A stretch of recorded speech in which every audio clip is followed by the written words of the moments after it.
Shri Krishna came at a time on this earth when in India the people were very much ritualistic.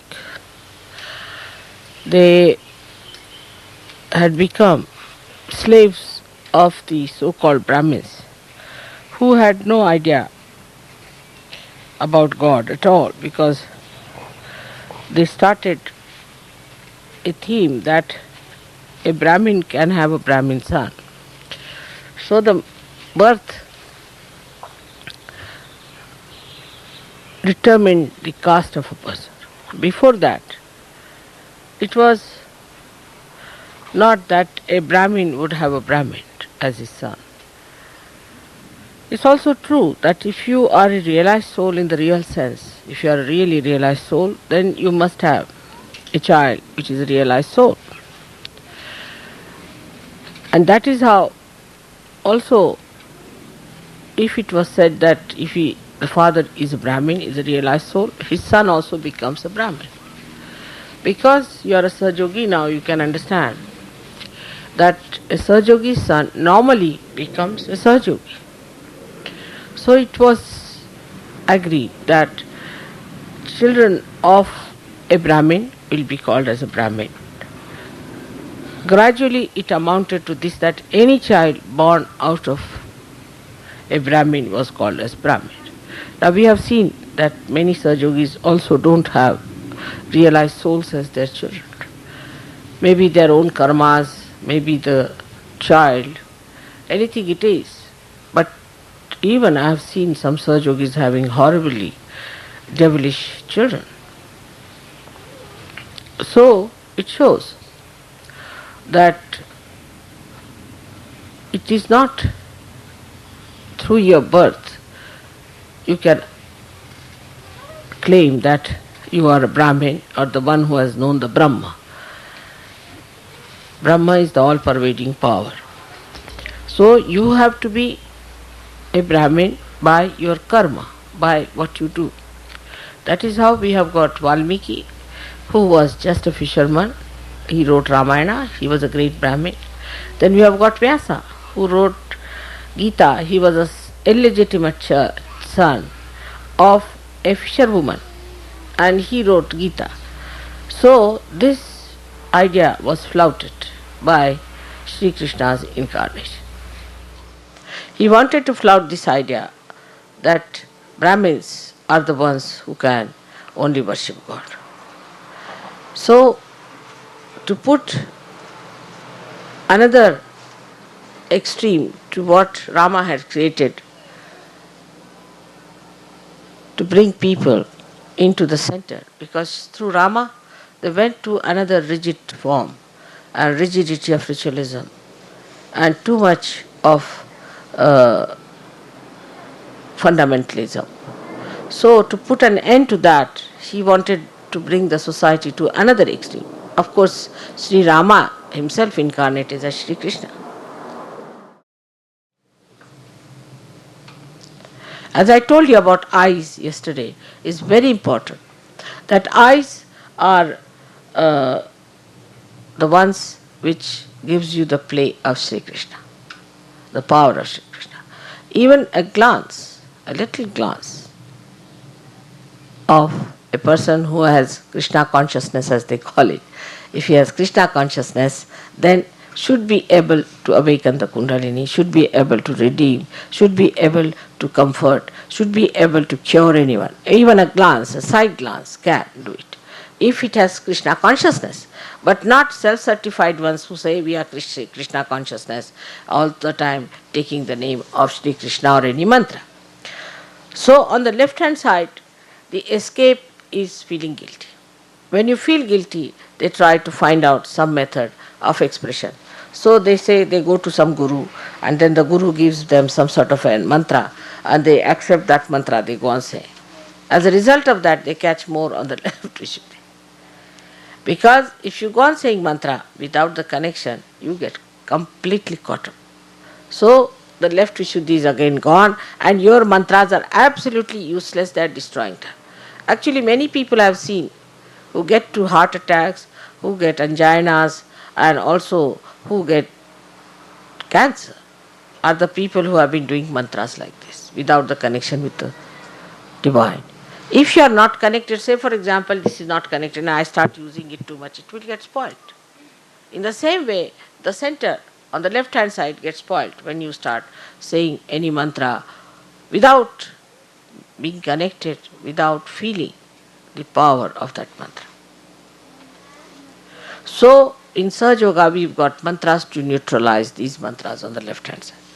Right hand side comes when we talk big. It's a common thing with your politicians, they talk very big. They think they are very responsible people and do all irresponsible things. So, when you want to spoil that chakra, one has to do some irresponsible talk. So, like that, we can say, I will do this for you, I will do that, I like it, I can find this, I can manage this, finished. When you start saying in the ego form that I have to do this, I will do this, then our ego shows up. But on the contrary, if you say, I have to do for you, Father, I have to do for you, Mother, it's your work I am doing, then the whole thing disappears and you get that beautiful thing called surrender, which is Islam. Islam is nothing but surrender. So you surrender yourself by saying, this is your work, Father. I am working for you. I am your instrument. I am your flute. So you play the melody of God. But for that also the central point of discretion has to be used. Every time you go back to discretion.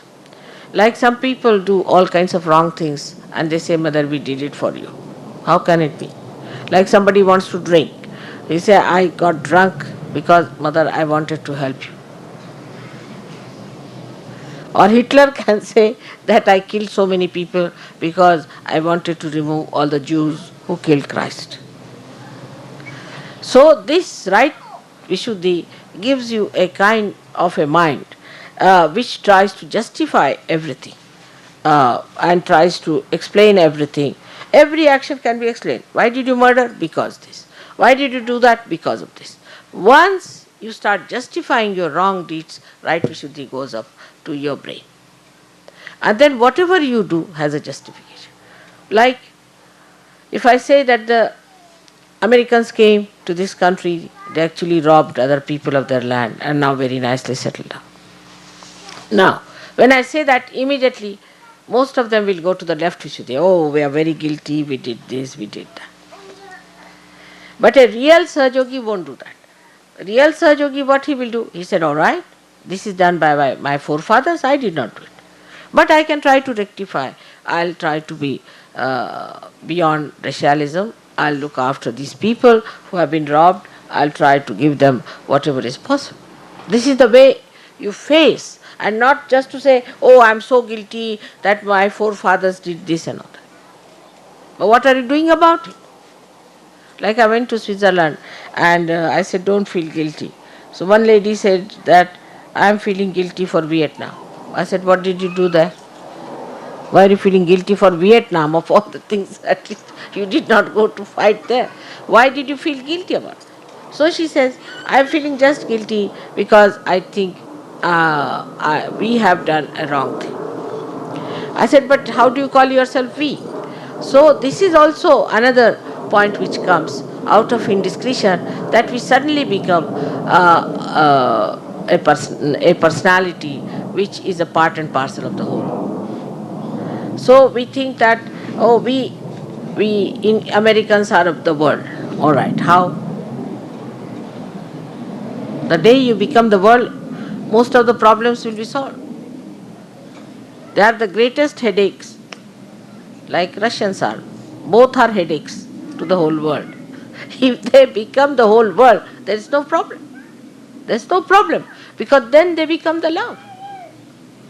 But just assuming a situation where we think we are we.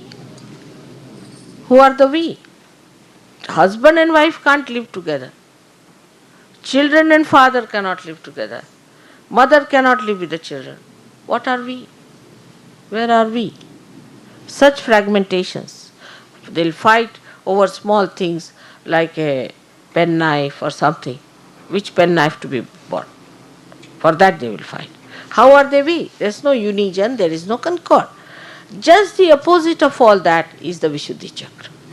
So, from the very beginning, if you see that a person who is a realized soul should see everything as a play. Even the destruction of evil is important. Even the killing of the evil is important. If you do not kill the evil will rule. Do you think Hitler should have been saved and should have been put in charge of God? He is saved by killing him. Because he was destroyed, because everything was destroyed, he is saved. This is to be understood in his life, Krishna's life, that this is first thing happens. So that for you people, evil is to be finished. So what you have to pray, that, O Lord, finish all the evil of the world, all the destruction of the world, all the minds which build up our destruction, please try to neutralize it. This is what a Sahaja Yogi should ask for.